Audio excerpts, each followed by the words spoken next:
Again, my desire is to have a broadcast that is rock solid, never has any hiccups, but until we get to that point, we may have some occasional hiccups.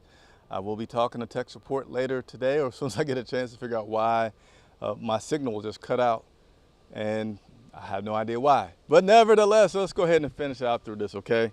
Appreciate everybody that jumped back in again. I apologize. We're going to continue to try to get bigger and better, okay? Let's finish out these plays, and then certainly want to jump to any questions that you guys have. I'm here for you, so certainly want to make sure I have time to do that. Let's go. Trying to see exactly where I was. All right, so check. Just wanted to make sure that my mic was good, and it is. Corral to Derek Wright. Corral with a handoff to Spencer Brown. Corral in the shotgun hit Shi Smith. Corral then had another handoff. Then Corral handed off to, I don't have this guy's name. I'm just going to say he was a very speedy guy. Let me see if it's on my new sheet. It is. No, this can't be right. It says Raheem Blackshear. No, it was Raheem Blackshear. How about that? I was thinking LaVisca when I was reading that. But, yeah, he hit a handoff to Raheem Blackshear. And then where are we? Corral in the shotgun to the number 86, which looks like in my notes will be. Sorry.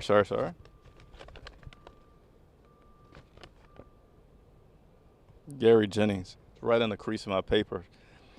But it was behind him a little bit.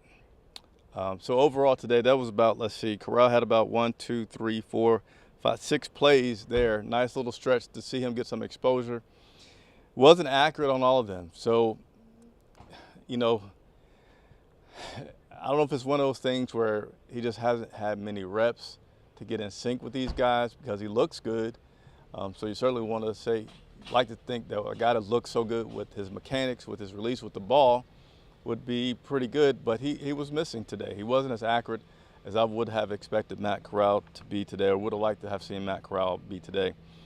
Bryce came back out, had a completion, just about. It was a nice play. Pretty looking ball again from Bryce. This play was kind of deep, going out to the left, just off the guy's fingertips, was not able to bring it in, so therefore that was an incompletion.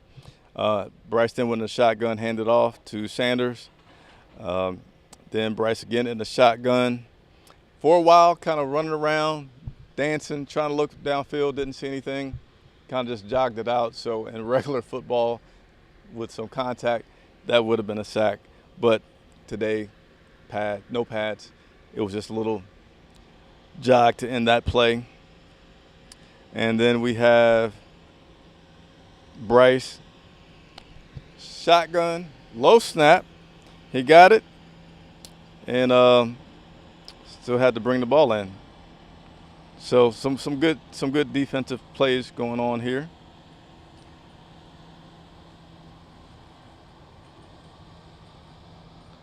And then Bryce in the shotgun, 3 wide, hit Marshall short.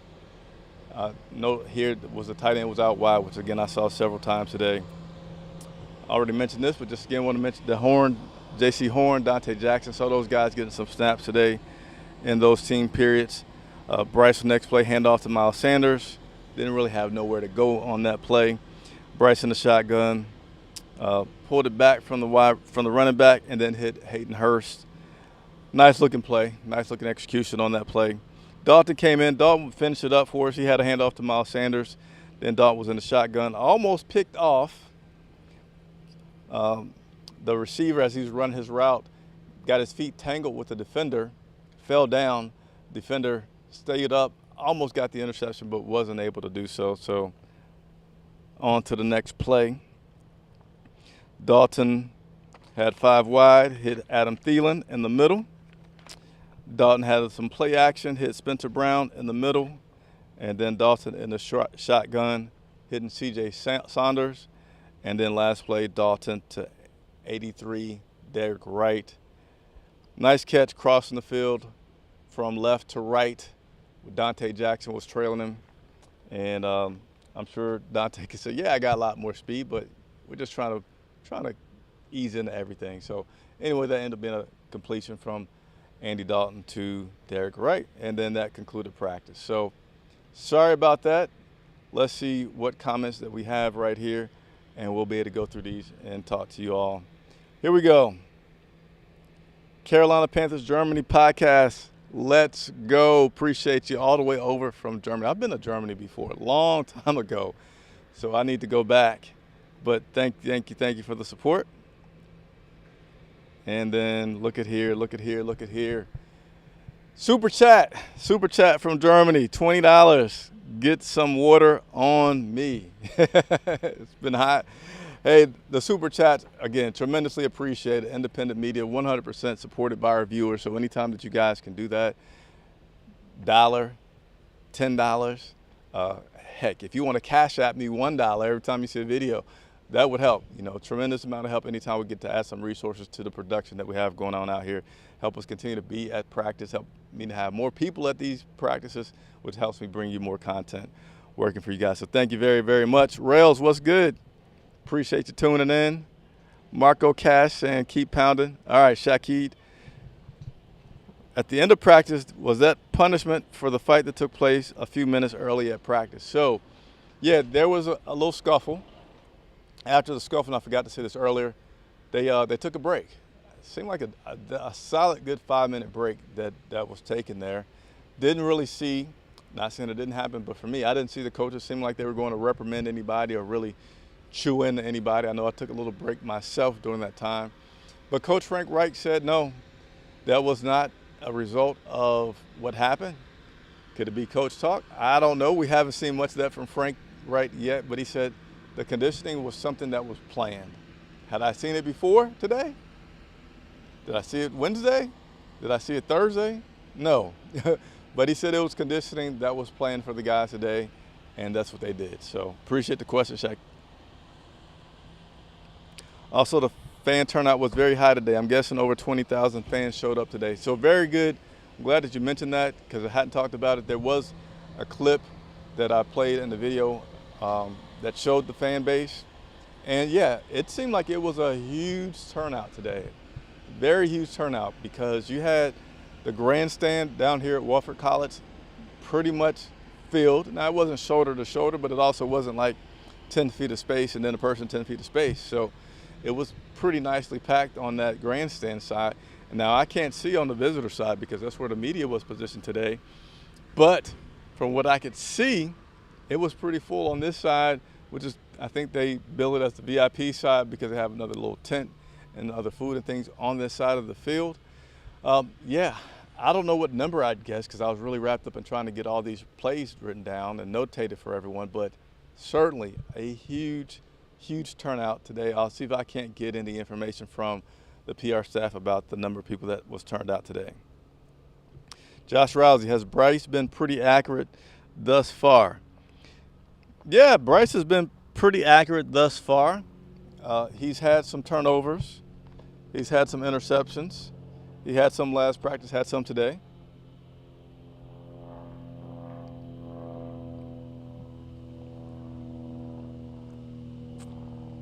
Sorry about that. Got to stay hydrated out here. It's pretty hot. But he's looking accurate. He's looking accurate. So thanks for the question, Josh. Will they have Pat on for Wednesday night at Fan Fest? Very good question. Very good question.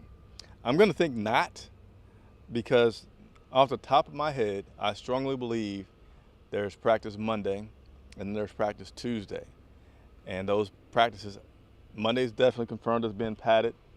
I would assume Tuesday's practice will be padded as well. Typically for Fan Fest, it has not been padded. So good question. I appreciate it. And we'll see. What's going on, Lakeisha? Appreciate you tuning in. Has Bryce been in the shotgun the entire camp? Haven't seen him under center. So, yeah, I've already gone through all the plays that were run today. And I don't know if I'm willing to guess at a percentage right now for it. but he's not under shotgun. I'm sorry, he's not in the shotgun like 100% by far. Again, I haven't looked at it. It's pretty hot, so my memory might be a little not accurate, but I feel like it's more like a 50-50 that you'll see him in the shotgun. But he's definitely absolutely splitting a lot of time between being under center and in shotgun. Appreciate the question, Richie.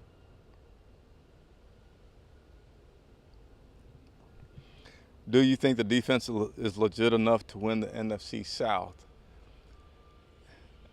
I'm going to always make sure I say information that I'm giving about predictions is information as of right now, third day of training camp.